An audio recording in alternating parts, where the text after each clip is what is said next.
కాకినాడ రాయుడుపాలెం సెంటర్లో గల శ్రీ హ్రీం పీఠంలో నెల రోజుల పాటు నిర్వహించనున్న త్రిశక్తి యాగం ఘనంగా ప్రారంభమైంది. ప్రపంచ శాంతి కొరకు మొట్టమొదటిసారిగా నక్షత్ర నవగ్రహ తిథి నిత్య దేవతా సహిత దశ మహావిద్య పూర్వక త్రిశక్తి యాగం వైభవంగా నిర్వహిస్తున్నారు. అందులో భాగంగా ప్రతిరోజు ఉదయం శ్రీ రాధశ్యామల ప్రత్యేక సహస్రనామార్చన, శ్రీ లలిత ఖడ్గమాలార్చన, వారాహి విశేష పూజ, ఏకాదశి రుద్రాభిషేక పూర్వ కాలభైరవ ఆరాధన, ధూప దీప నీరాజన మంత్రపుష్పాలు, దశ మహావిద్యల ప్రత్యేక హోమాలు వైభవంగా జరుగుతున్నాయి.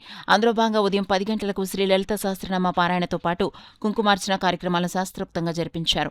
పెద్ద సంఖ్యలో తరలివచ్చిన మహిళలు లలిత సహస్రనామ పారాయణ చేస్తూ కుంకుమార్చన చేస్తారు. ఈ సందర్భంగా శ్రీ హ్రీం పీఠం వ్యవస్థాపకులు ఈశ్వర్ దత్ మాట్లాడుతూ ప్రపంచ శాంతి కొరకు కాకినాడలో మొట్టమొదటిసారిగా నక్షత్ర నవగ్రహ తిథి నిత్య దేవతా సహిత దశ మహావిద్యపూర్వక త్రిశక్తి యాగాన్ని జూన్ 23 నుండి జూలై 24 తేదీ వరకు నిర్వహిస్తామని తెలిపారు. ఈ కార్యక్రమంలో ప్రతి ఒక్కరూ పాల్గొని స్వామివారి కృపకు పాత్రలు కావాలని ఆకాంక్షించారు. ఇందులో ప్రతిరోజు ఉదయం గణపతి, సుబ్రహ్మణ్య ప్రాతకాల అర్చన, పంచసూక్త పారాయణ, ఉపనిషత్ పారాయణ, నక్షత్ర మండపారాధన, నక్షత్ర శాంతి తిథి మండపారాధన, నవగ్రహ మండపారాధన, నవగ్రహ శాంతి హోమాలు, అష్టభైరవ మండపారాధన, దశ మహావిద్య ప్రత్యేక ఆరాధన జరిపిస్తున్నామని చెప్పారు. ఈ కార్యక్రమంలో పెద్ద సంఖ్యలో భక్తులు, మహిళలు పాల్గొన్నారు. నక్షత్ర శాంతి ఈరోజు చేయబోయే నక్షత్రం ఉత్తరాషాఢ, రేపు శ్రవణ నక్షత్రానికి శాంతి చేస్తాం. అలాగే దీంతో పాటు నవగ్రహాలకు ఆరాధన, తిథి నిత్యాదేవతలకు ఆరాధన, అష్టభైరవులకు ఆరాధన, అష్టభైరవులకి ఆరాధనతో పాటు సాయంత్రం పాటు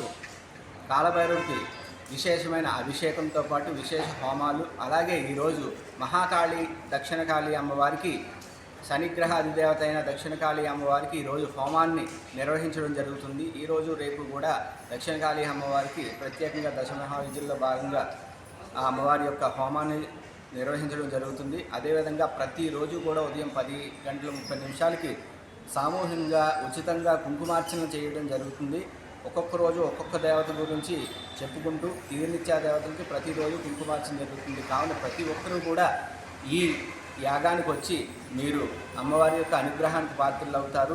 అదేవిధంగా రేపటి రోజున సంకటహర చతుర్థి కావున ప్రతి ఒక్కరూ కూడా ఈ గణపతి యొక్క అవరోధాలు, ఆటంకాలు ఉన్నవాళ్ళు ఈ సంకటహర చతుర్థి వ్రతంలో పాల్గొని మీరందరూ కూడా ఆ గణపతి దేవునికి కృపకు పాత్రలు అవుతారని మనవి చేసుకుంటూ శ్రీమాత